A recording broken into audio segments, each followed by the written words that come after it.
I got to ask you how you're. John. Absolutely. How is your district doing? Are things getting back to normal? What kind of challenges are you facing now?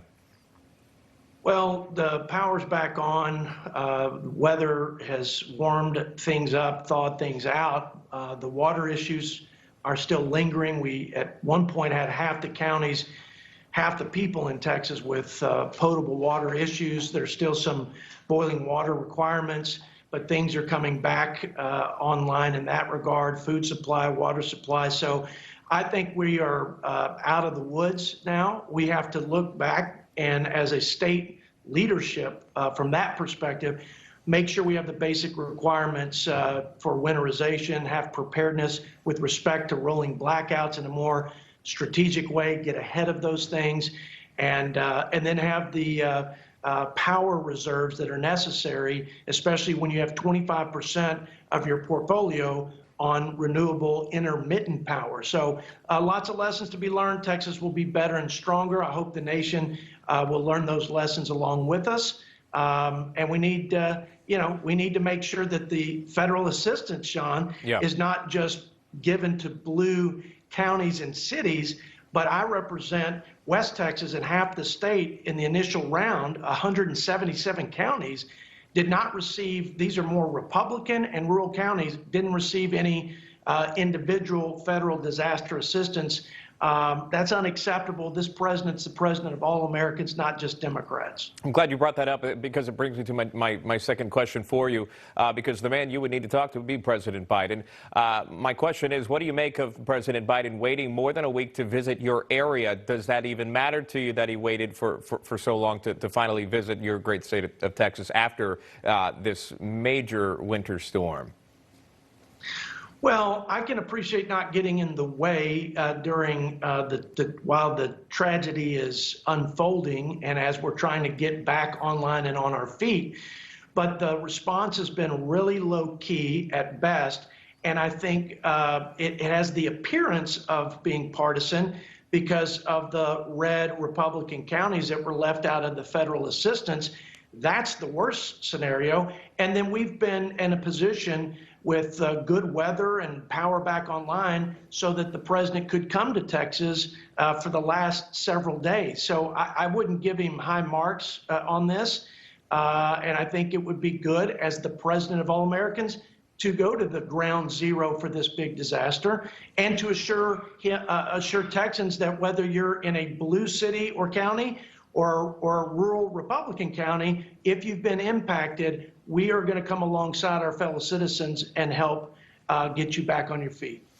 Yeah, there would be some pushback on that because I've covered several hurricanes in different areas, and I've seen the devastation. I have seen leaders, political leaders, including presidents, arrive on those scenes where there's not only no electricity, no power, no water.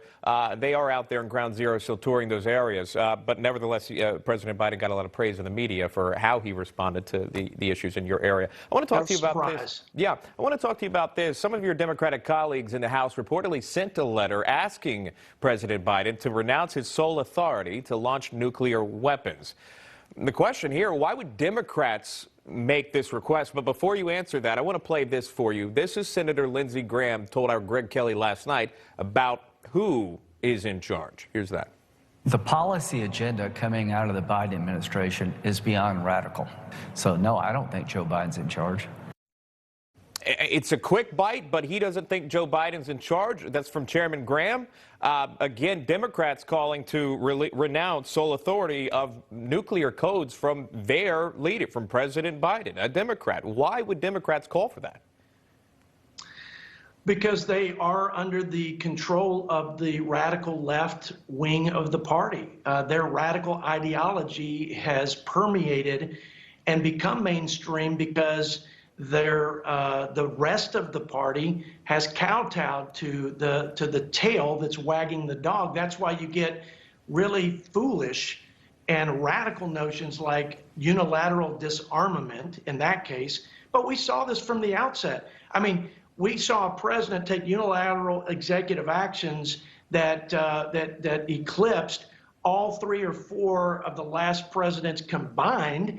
and he was doing things to ban fracking, to do away with thousands of jobs on the XL pipeline, essentially hostile to fossil fuels in the name of climate and to appease the climate alarmist. He just introduced his open border and amnesty immigration plan. It's horrible. It's a slap in the face to American citizens, and it shows that his priorities are to provide taxpayer services to folks who have broken the law and disrespected the sovereignty of the United States over supporting the American people, especially in a pandemic where we can easily have the transfer of infectious diseases across the border.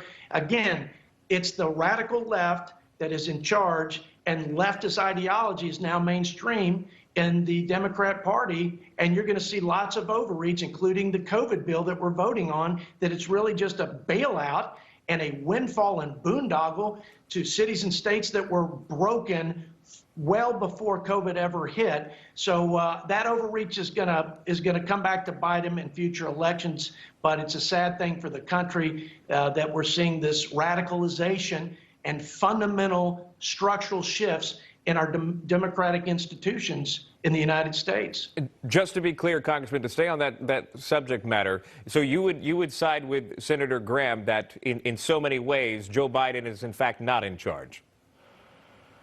Absolutely. I mean, Joe Biden will be whatever he needs to be to get elected, because he's a almost 50-year politician, and those folks are the worst kind, because they'll go with the flow, the trends, and with whatever is in vogue. And right now, AOC and defunding the police and open borders and single-payer health system and all these socialist policies and radical ideology is in vogue because they've intimidated the rest of the Democrats, I believe. So it's no surprise to me that Joe Biden is just going to go along to get along so that he can at least be elected this time. I think it puts him out the door in 4 more years, but he's going to take his orders from the left, in my opinion.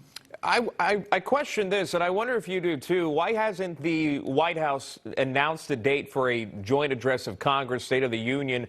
Are you getting any updates on when and if that might happen? Do you question why you haven't seen that yet? Oh, I think it's obvious, Sean. He claimed to be the unifier in chief. Remember, he was going to bring us all together and we would have a renewal in the spirit of bipartisanship. And what he's done has just been to ram and jam unilateral executive orders that have destroyed jobs, that are going to destroy our economy if you take away fossil energy, which is 80% of the underpinnings of the greatest economy in the world here in the United States, open borders, all of these things, including COVID legislation, $2 trillion after $1 trillion remains unspent. And you've got policies that are totally unrelated. In fact, the vast majority of the COVID bill is unrelated. It's got tunnels, it's got bridges, it's got arts and humanities, and they're wrapping the flag of COVID relief. I think that's appalling. I think it's deceptive. And we know it's partisan after 5 legislative attempts, bipartisan, to help the American people with $4 trillion prior to this COVID legislation. So why would he want to give a State of the Union address when he's gone back on everything that he promised like a typical politician? He should have taken notes from President Trump, a man who restored the confidence in the American people, whether you liked him or not. He did what he said he would do. He followed through on his campaign promises, not the same for Joe Biden. I know I'm out of time with you, but if I can get 15 seconds with you on this. H.R. 5, the Equality Act, set to be voted on. Overall thoughts on that? I think it's part of the radical nature of the agenda of the Democrats. I think it hurts our daughters. I think it hurts families. I think it undermines religious liberty. And I think it's a bad idea for this country. So I respect all Americans. They all have the rights and privileges of Americans. But this is politicizing sexuality and gender identification. It is, I think it is so far afield and so radical from American values. I can't believe that even in 2021, under this president and this Congress that we're even having this conversation, quite